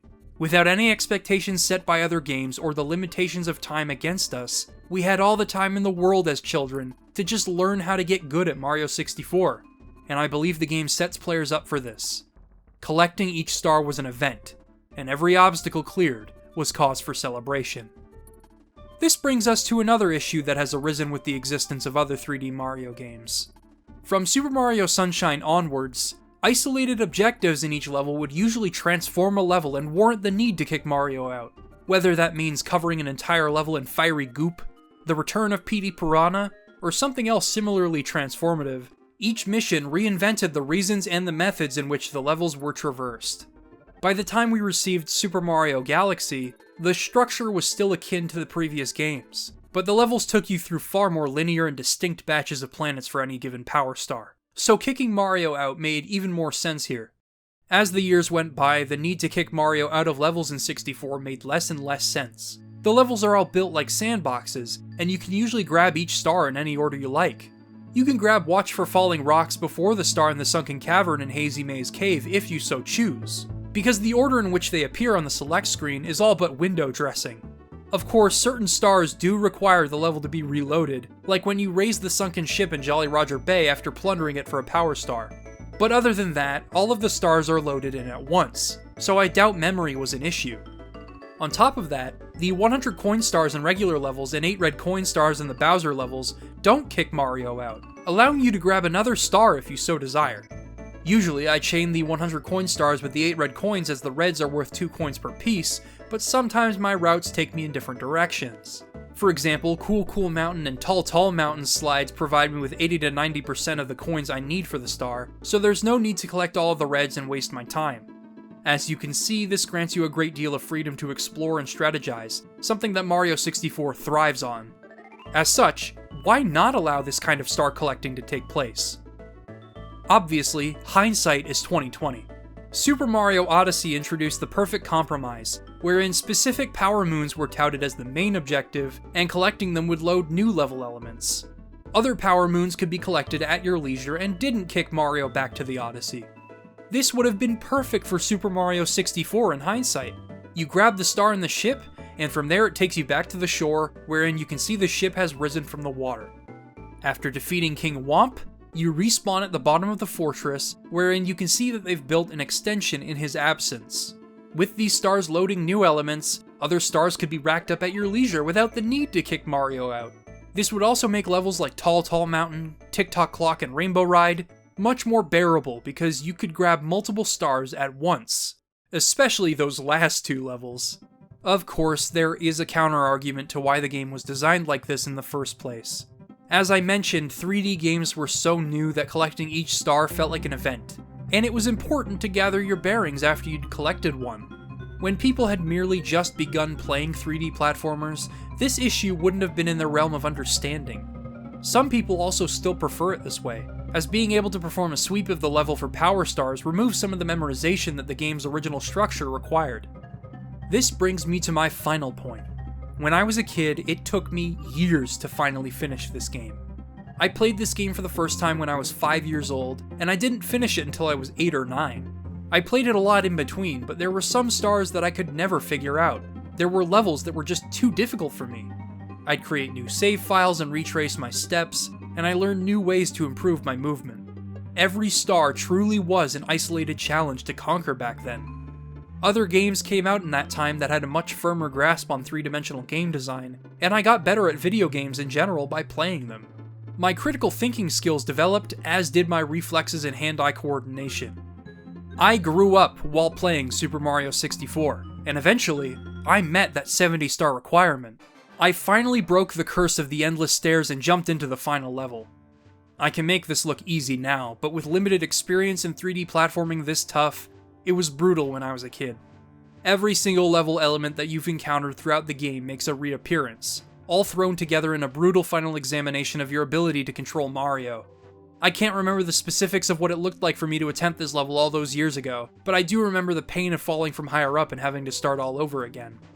When you are able to see the difference between someone who has barely been able to grasp the controls and is conquering this level for the first time, someone who replays the game often and has a great understanding of Mario's movement, and someone who knows the game like the back of their hand, you can truly distinguish the depth of Mario's controls, and how impressive it is that this was the first attempt at a game like this. The final fight with Bowser is a bit trickier than his previous two battles. The previous two levels were a great showcase for the analog stick itself, as the faster you spin it, the faster Bowser goes around and around. But whereas you only had to hit him off of one mine in the previous fights, here you have to throw him into 3. The mines are further apart due to the terrain, the level falls apart after a while, and his flames won't make maneuvering around very easy. But after landing all 3 throws, you can rest easy knowing that the day has finally been saved by you. After weeks, months, or years, the kid that once took his first steps in the castle courtyard has finally conquered the game's many challenges and defeated Bowser.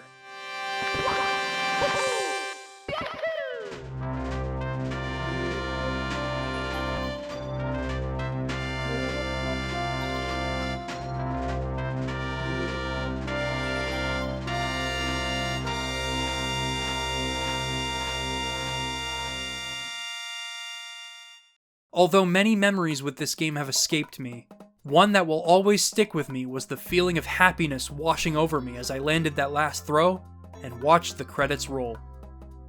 With that said, I didn't want the game to end there. After all, I still had stars to collect, and I always wondered what was on top of the castle.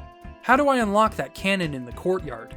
Were there any secret stars in the castle I was unaware of? Now that I was able to access the internet, I could check out what people were saying about the game, and learn more about it. Perhaps I could finally get some answers to my lingering questions about the game's remaining mysteries. This notion of venturing beyond the castle walls to discover more about a game I love so dearly sent me down a rabbit hole that I have yet to climb out of. As discovery and mystery is at the heart of Super Mario 64, digging into what people had been saying and discovering the art that people had created felt like an extension of the game world itself. The game's secrets, atmosphere, open-ended level design, and gameplay loop all drove people to spread rumors, create videos, tell stories, and push the game to its absolute limits in more ways than one.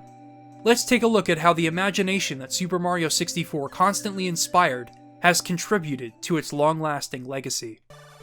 As YouTube began taking the world by storm, Super Mario 64 had a pretty strong presence on the platform in many ways. Super Mario 64 bloopers were a surprisingly prevalent category of Mario 64 video. If you somehow missed out on this wave of content, I'll give you a basic rundown of what these videos were like. In a typical compilation of Mario 64 bloopers, the creator would record their gameplay window in Project 64 with unregistered Hypercam 2. Think of funny, lol random sketches that were typical for this era of the internet, edit them in Windows Movie Maker, and throw Scatman John over the gameplay. Although they were some of the first mainstream machinimas alongside Red vs. Blue, and a few of them would be pretty well edited and genuinely funny, these videos were dime a dozen when I was younger. That said, they were some of the first videos I watched on YouTube, and they immortalized Scatman John's music, making him even more popular around the world posthumously. If you really want to go back, they were simply interpretations of Newgrounds Flash animations that had a similar structure, like Mario Bloopers by Sebastian Lopez, or Sonic Oddball Crack-Ups by Big Papa Kitsune. I can't believe I just said that name out loud with a straight face. But Newgrounds Flash animations are another can of worms entirely, so I'll save that for another day. Super Mario 64 bloopers astounded me because of what was possible on an emulator and with Game Shark on a console. I didn't have access to a computer that could run Project 64 back then at home, but around the same time I discovered YouTube, the school my mom worked at had this empty, unused computer lab. This is where I learned how to mess around with emulation, and I even made my first ever ROM hack using the now obsolete Toadstool 64. Well, I suppose I use the term ROM hack loosely, as Toadstool 64 only let you add, move, and delete objects in an existing level, but I still used it to do some goofy stuff.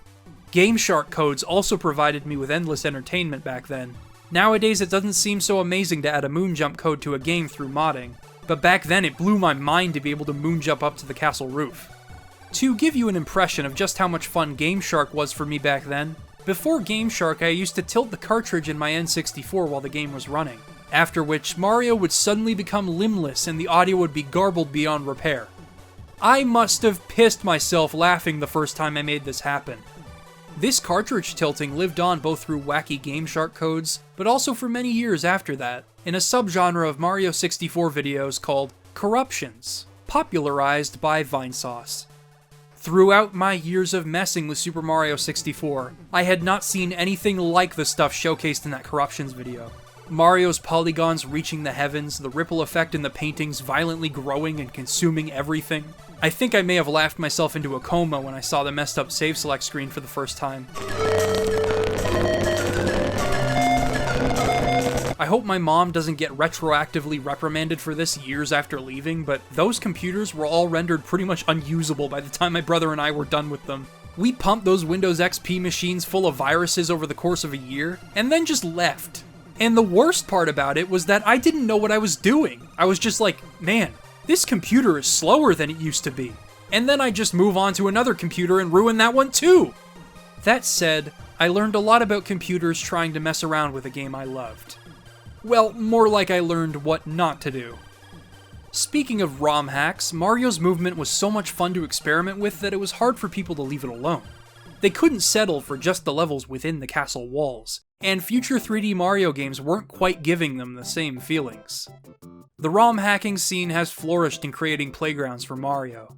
People have developed fully fledged sequels to Mario 64, games that transform the core gameplay or otherwise try to improve it, ROM hacks for beginners, experts, joke hacks like Mario 64 Chaos Edition that can turn every object in a level into a homing missile. There is an entire website dedicated to the works of passionate ROM hack developers, and I simply cannot go over all the ROM hacks I want to in detail. But there is an entire world out there dedicated to expanding upon the excellent gameplay loop of Super Mario 64. Eventually, my dad got a more powerful computer than the Windows Millennium Edition one that had been sitting in our dining room for years. Rather than using this machine for emulation, I actually decided to take advantage of its increased power by playing a game I'd always wanted to mess around in, Garry's Mod. I also discovered this game through YouTube. It's a mod of Half-Life 2 that allows you to do, well, basically anything you want. I doubt you haven't heard of it. And as soon as I could, I put Princess Peach's castle into my game and used it as a map in sandbox mode. The castle's size and the diversity of all of its locations made it one hell of a versatile map for multiplayer modes like Deathmatch, Hide and Seek, and more. While I was looking through footage for this video, I actually found a challenge map I made many years ago saved on my hard drive. Basically, you begin in the path to Dire Dire Docks, and have to fight your way through various Half-Life 2 enemies in order to make it to the warp in Hazy Maze Cave. That was as far as I got, but it was fascinating to see just how many different ways I repurposed this area I'd become all too familiar with. Oddly enough, for every memory I have with the castle in its original context, I also have a memory of exploring it in Garry's Mod. As a virtual space, it really did feel like a home away from home. In recent years, Mario himself from Mario 64 was made playable in Garry's Mod, as ridiculous as that sounds, and you can build it using your own copy of the game. Here he is jumping around GM Construct. Two games that raised me thrown together. Have you ever wanted to play as Mario in Half-Life 2 Lost Coast? Now you can! This doesn't feel right. That's better. The fascination with Super Mario 64 and how it was made continues to this day. Some of Pan and Coax's videos break down in excruciating detail how certain mechanics in Super Mario 64 work. and in recent years the source code for the game has been completely decompiled. Every single line of code was reverse engineered so that people could have a better understanding of how they programmed Mario 64. Keiz and Manuar used this to optimize and bug fix the Super Mario 64 source code so that it runs better on actual hardware, and removes a lot of the jank that it features. This decompilation is also how the PC port came about, which allows the game to run natively on Windows. From here, people have made countless mods and tweaks for the core game, like fixing the janky invisible walls, cleaning up the controls so they align more closely with the tighter and more responsive turning of later 3D Mario games, and even implementing full analog camera controls. One of my favorites is this Super Mario Odyssey-like system that allows you to keep on collecting stars until you decide to leave. People care about keeping this game accessible to future generations. There's even a randomizer for this game that can randomize star locations, red coins, normal coins, objects, and more. It keeps the movement fresh, and in Super Mario 64, that is a wonderful thing. This endless fascination with Super Mario 64 makes sense, based on the game's countless mysteries, strong replayability, addictive gameplay loop through its rich movement system, and the fact that it was the first of its kind, meant that an entire generation of kids would understandably be obsessed with it. I think we are naturally drawn to literal corruptions and explorations of nostalgic memories we hold dear, which is why the 2000s were such a groundbreaking time for the internet. It gave us a way to reach out to other people that felt and thought the same way we did, and connect over our shared fascination with a game that changed the world. That said, in those early Wild West days of the internet, it was harder to discern what was real, especially if you were as young as I was. Therefore, the mysteries of the castle kept growing, and rumors began to spread both on the playground and in various internet forums. People kept adding fuel to the fire, and it made Super Mario 64 seem much larger than it appeared. When you collect all 120 stars, you can finally unlock the cannon in the castle courtyard and launch your way up to the roof. While being able to fly around the courtyard felt like a neat little bonus in and of itself, I was surprised to learn that an old friend had been hiding up here for all this time. Yoshi is delighted to see Mario, as it had been years since their last adventure together, and he relays a very special message from the Super Mario 64 team. Thanks for playing Super Mario 64. This is the end of the game, but not the end of the fun. We want you to keep on playing, so we have a little something for you. We hope that you like it. Enjoy! You receive 100 lives, a dazzling yet slightly inconvenient new triple jump, and Yoshi jumps into the water below, never to be seen again. The thing that stuck with me most about this message is the part that says, "This is the end of the game, but not the end of the fun. We want you to keep on playing." People definitely did keep on playing. From speedrunning to content creation to diving into and exhausting every possible detail about this game, people have kept playing for as long as this game has been in the public consciousness. While this reward seems trivial in and of itself as the feeling of grabbing every star is enough satisfaction for me, it was mind-blowing at the time, and it was a strong extension of the secretive and mysterious design of Super Mario 64's most cryptic stars and locations. I and many others gravitated toward those two sentences they wrote. With circumstances like Yoshi on the roof, the hidden unlockable caps across the castle and its levels, and many more secrets, we wanted to keep on playing. We wanted to believe there was more to this game than meets the eye. Because I played Super Mario 64 so many times as a kid, I was able to appreciate the finer details. In Whomp's Fortress, there are these piranha plants that you need to sneak up on to nab a blue coin. The music and all other sounds are seemingly drowned out as this comforting lullaby takes over. I remember just watching this piranha plant sleep as the lullaby kept playing, and eventually letting Mario fall asleep as well. The imagery of Mario sleeping by the piranha plant is a strong, nostalgic memory I have with this game, and it's finer details like this that made me want to delve deeper into the game. For example, the levels always felt so much bigger and magical to me when I was a kid because I didn't have many 3D platforming levels to compare them to. I always came up with my own hypothetical questions for the little areas and features of each level, like, who lived in the cabin on Cool Cool Mountain? Who lived in the igloo in Snowman's Land? Who was the captain of the ship in Jolly Roger Bay? In Big Boo's Haunt, why does the sky around the level suddenly grow dark? I mean, you're jumping into the level in broad daylight in the middle of the castle's backyard. Therefore, are these trees or sticks and blades of grass? Why is there a sign in the upstairs area that tells you to walk quietly in the hallways?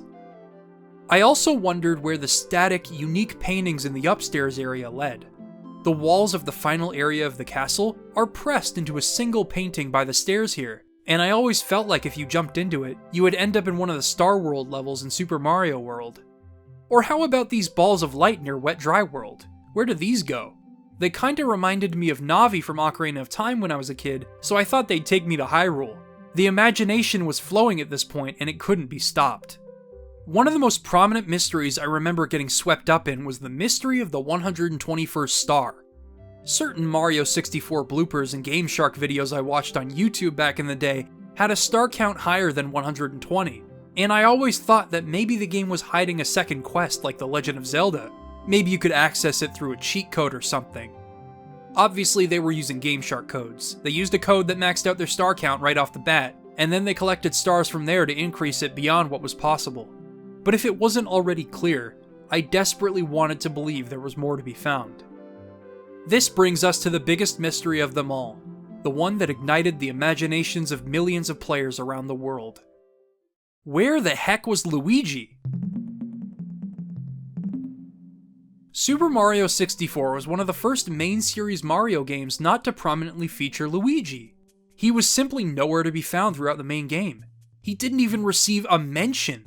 Then again, if Yoshi was in this game as a reward for collecting all 120 stars, surely Luigi had to be somewhere, right? Perhaps his existence was tied to this elusive second quest I was dreaming about. Well, let's dive headfirst into the history of these rumors. Pretty much immediately after the game's release, rumors of Luigi being unlockable began to spread. In 1996, IGN actually posted a $100 bounty for anyone that could find proof of Luigi in Super Mario 64. This was before the earliest known attempt at Nintendo 64 emulation, which was in 1998, and Game Shark for N64 wasn't released until 97. There was no way players could fake it. No one was able to prove it, and the bounty went unclaimed. The biggest instigator of this whole phenomenon was the star statue in the backyard. The text on the plaque below the star is hard to make out. You could probably decipher the top line of text as Eternal Star, and that would make sense contextually, but a lot of people seem to agree that the text said L is real 2401. People have tried to analyze what the text could actually be saying, and even Nintendo supposedly weighed in on this in 1998 in a letter to a fan, saying that the text wasn't supposed to say anything. Honestly, at this point in my life, I can't read the text on this plaque as anything but L is real 2401. The text on this plaque has been etched in my brain. The forum post and supposed cheat codes began pouring in from players claiming to have unlocked Luigi. Let's start simple with this one from 20-something years ago. Go out Eno the courtyard, where the boos are, and kill them all, but don't get any of the coins. Once you have done that, stand on the silver star and do a butt slam on it.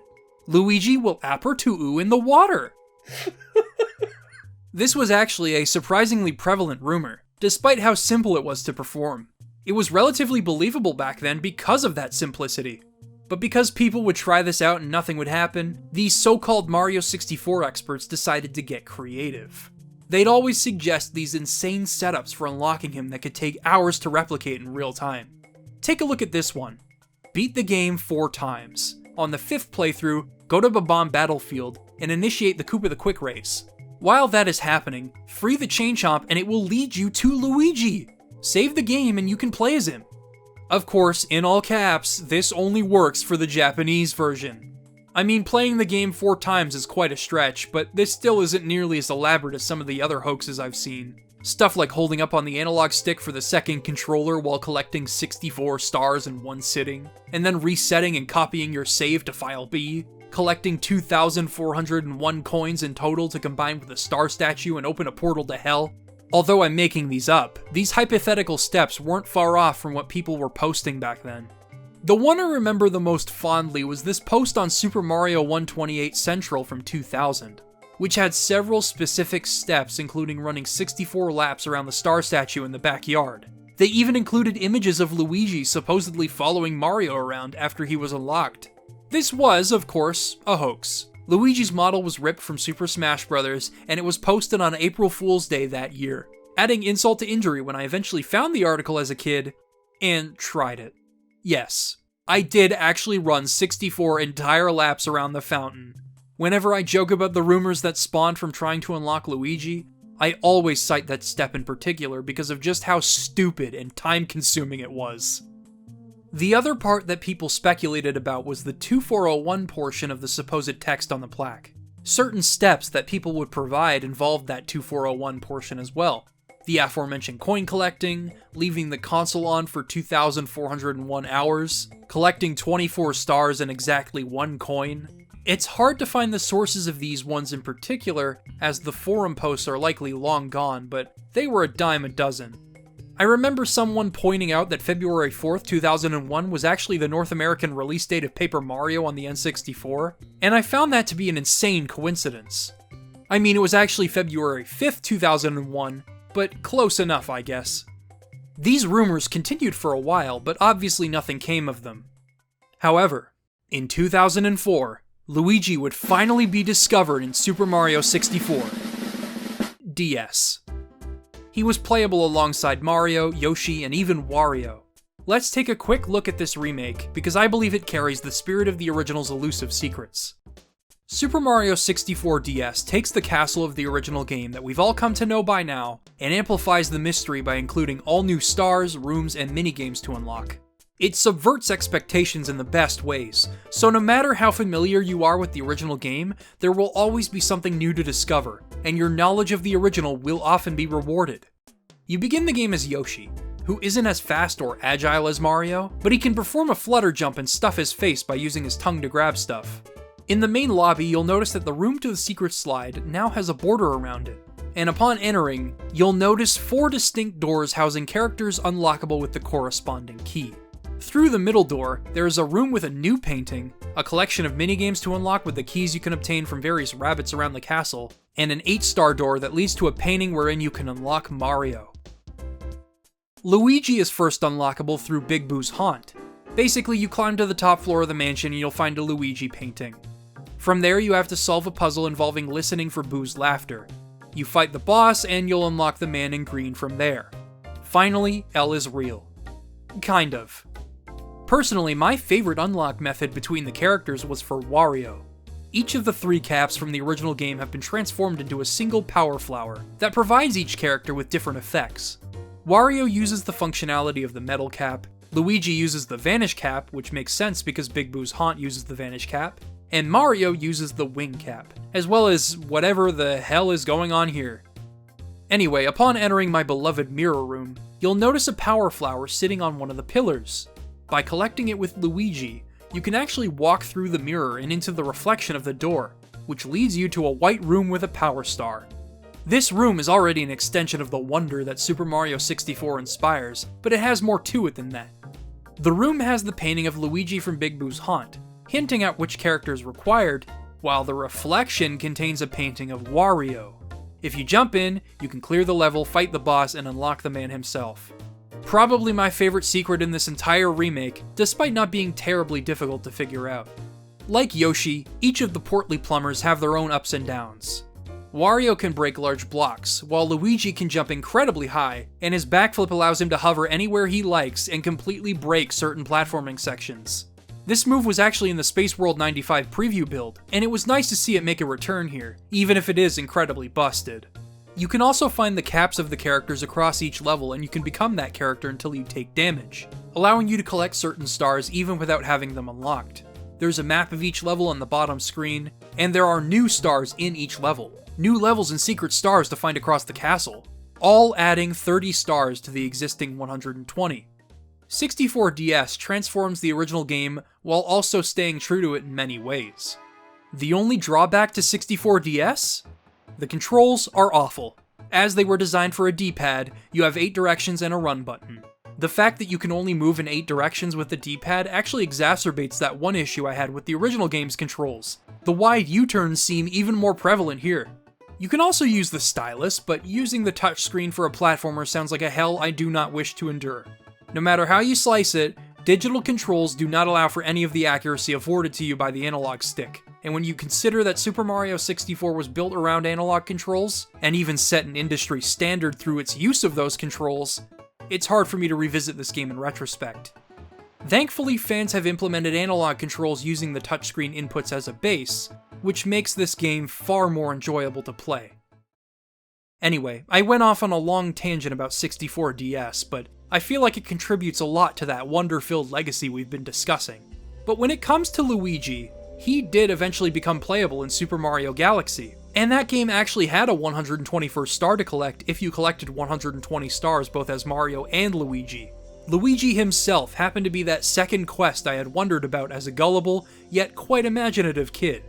These mysteries came full circle in a game that journeyed through the far reaches of space, and considering there's a lot we don't know about the universe outside this ball of water we live on, I can't think of a better setting for them to have honored this mystery, intentional or otherwise. The thing is, Luigi was actually planned to be in Super Mario 64 at one point. Luigi's existence was entirely debunked in 1996, before any of the rumors even began, saying that Luigi was removed from the game in February of that year due to memory issues. They intended for Super Mario 64 to have simultaneous multiplayer, which would have been a first for the series as previous games had players take turns. Remember that fixed camera I mentioned they used during development? This was primarily going to be used for the multiplayer mode, and a remnant of this functionality exists within the final game if you switch the camera to the fixed mode in the options menu.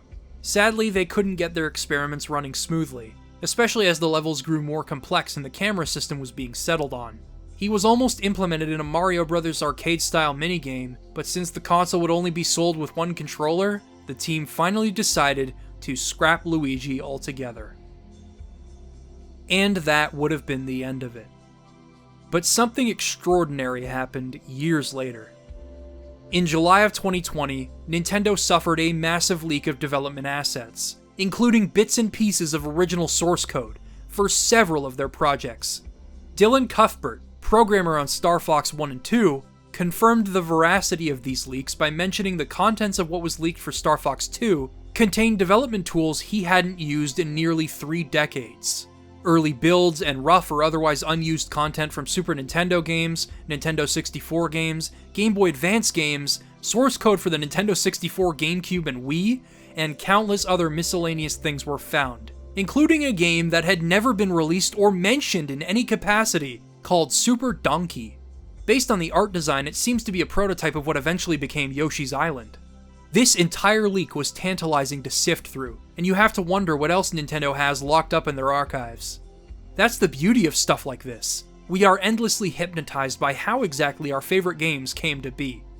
This is also why people endlessly enjoy digging into unused content and features that were left in the game's files. This is why there remains such a fascination with the Space World 95 build of Mario 64. This leak provided us with great insight into the development process of many of Nintendo's beloved games, something that they seldom discuss, with notable exceptions like Breath of the Wild. Among the games that had content leaked, one of them was in fact Super Mario 64. Scrapped levels, some of which appeared in the Space World 95 build, were found, as well as test levels, unused sprites, models, textures, animations, and much more. However, the biggest and most famous discovery of all was Luigi.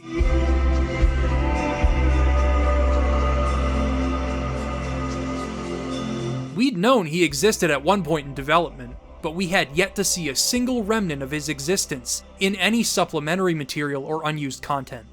This leak changed that.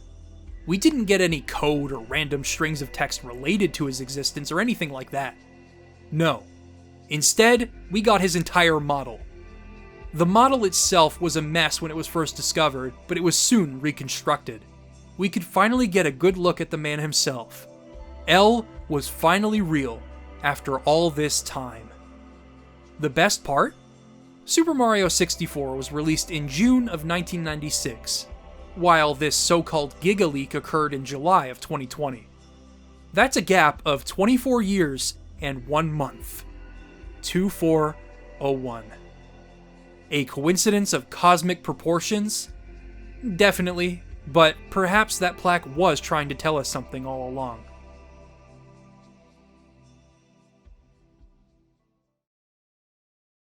The Giga Leak and the Super Mario 64 decompilation project were both released within a few months of each other, which would have made for a huge resurgence of interest in the game on their own. However, 2020 had one more Super Mario 64 related thing in store for us. Inspired by the mysteries of a game we'd all played to death by now, a phenomenon spread across multiple websites that was home to some of the most engrossing fan creations Super Mario 64 has ever seen.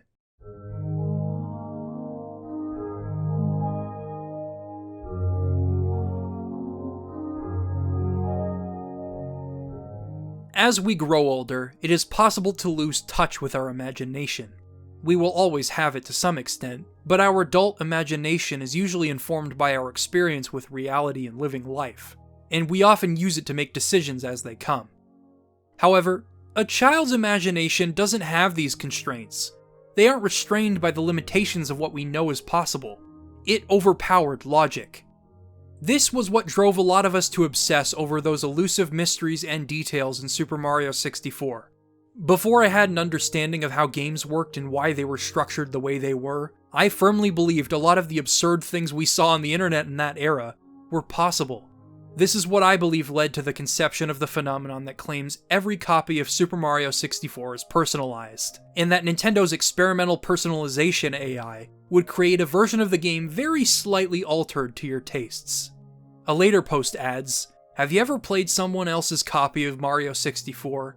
Have you ever felt like something was just a little bit off? That's why. That's how." It began as a joke referencing an obscure piece of media from E3 1996, wherein Wario's disembodied head floated around and made fun of the games being shown. A post goes on to detail the Wario apparition, created from the subconscious wishes to see him in Mario 64. While it is definitely typical creepypasta fare, the concept of things being created from these subconscious wishes is something that immediately clicked with me and several others, and it led to the personalization phenomenon being born. The reason I fell in love with this concept is because it tapped into my childhood memories like no other phenomenon has.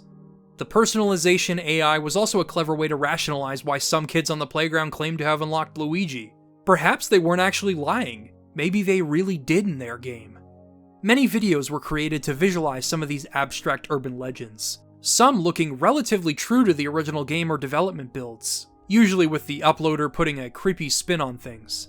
Just like the Mario 64 bloopers and Ella's Real videos, these were dime a dozen as well, although a handful were really well made. I loved seeing this renewed interest in the mysterious side of Super Mario 64, and this exploration of the various rumors that sparked our imaginations back then. My absolute favorite video spawning from this meme was a video simply titled Cold Cold Crevice. It referenced a sign in Cool Cool Mountain in the actual final game that read, "Warning, Cold Cold Crevice below." There is no crevice to speak of, only a slope toward the cabin's exit. But this video makes it seem like it was an urban legend that drove people to look for an entrance to this elusive sublevel. And honestly, I don't doubt that it would have happened. Mario finds the secret entrance and explores a level that we've never seen before. It's honestly a really authentic looking video, and it doesn't go out of its way to be overtly creepy. At one point, Mario defeats a snowman in the video, and I wrote it off as another personalization thing, but you can't actually do that in the real game. This video is brilliant. Speaking of which, one of the most notable things to spring from this whole phenomenon was a YouTube channel called Super Mario 64 Beta Archive. This channel was recommended to me out of nowhere in the summer of 2020, and I was amazed. I won't spoil a whole lot about this ARG if you haven't explored it yourself. Essentially, they recreated renders and early gameplay footage as closely as they possibly could, to the point where an untrained eye could mistake some of this stuff for being official. Not all of it, obviously, but some of it. It's not usually about what's being shown, it's the composition of the videos that allows them to feel unnerving. For example, there's this anti-piracy screen that looks official, but the way the game just hangs on this screen without any music playing makes me feel like it would have terrified me as a kid if it really existed. This scrapped system BIOS video looks dangerously authentic, and I commend whoever worked on this. It makes reference to the personalization AI through the UI elements, and the composition and editing of the video once again makes it seem hostile and disturbing. My favorite video for a while was this animation showcase. The low quality of the video itself, the dimly lit models, and the fact that it hangs on Mario's drowning animation for just a little too long. Again, composition. The creepiness is subdued. Then, you read the description and you notice they wrote, "Fun fact, all of the animations for Mario were done with real human reference footage. Unfortunately, this channel abruptly ended later that same year, and although a spin-off channel was made satirizing the whole thing, this is right about where the meme kind of fizzled out. It was fun while it lasted.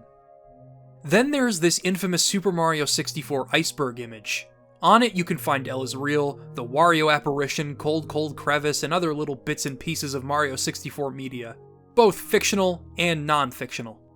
But there's one element of this image that always strongly resonated with me. The wet dry world negative emotional aura. I feel so strongly about this. Wet dry world is a weird level, and I always used to save it for last on my playthroughs. Depending on where you enter the painting from, the water level will rise or lower accordingly. This means you have to swim or jump around the level to raise or lower the water depending on which star you want to grab, and it's kind of annoying. There's also that weird town I mentioned a while ago that is completely separate from the rest of the level. It is a complete ghost town, with nary a resident to be found. I'm also pretty sure it uses assets from early builds of Ocarina of Time, which made it seem even weirder, as if they put an area from Ocarina of Time into this game as a secret. The vertical structure also makes it kind of a pain to traverse, until you get good at raising the water as needed. It's especially annoying with these enemies wandering around. If you don't know what happens when you step on their platforms, good. Finally, there's the skybox. What the hell is this? This is such a dour skybox compared to the rest of the game's levels. Even Big Boo's Haunt, which had the darkest one of them all, didn't feature a full city in its skybox. A real city at that. Apparently, the city in question has been traced back to a place in Yemen, which is absolutely bizarre. Considering everything in this game has been crafted by hand, why the hell have they incorporated a photograph from a real place into this game? The only humans in this game are Mario and Peach, but this town and the city in the skybox seem to imply that Wet Dry World was once a bustling civilization, now buried underwater. As strange as it may seem, I actually love Wet Dry World now. This fascination with how abstract its setting is played a part in that shift in my perspective, but I actually came to love how dynamic the platforming can be in this level if you experiment. The compact size also definitely helps, and the 8 red coins in the town make for some really cool movement puzzles that made me fall in love with this game in the first place. I think we are naturally drawn to the strange and unusual. I mean, is it any coincidence that speedrunners can accidentally BLJ into Wet Dry World when attempting to climb the endless stairs? Well, yeah, it is. But this level, in all of its quirks, encompasses the aura surrounding Super Mario 64 today.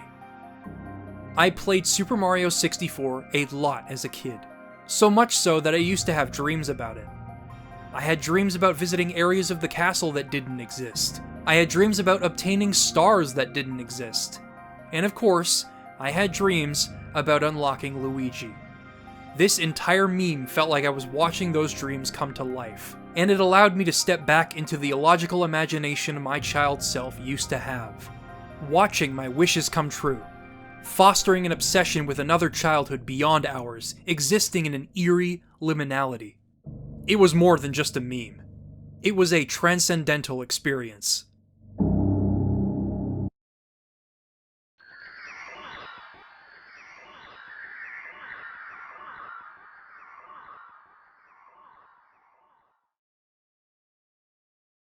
Super Mario Odyssey would be the first 3D Mario game to truly get in touch with what made Super Mario 64 so legendary. The other 3D Mario games could also be incredible, but they were incredible in their own ways.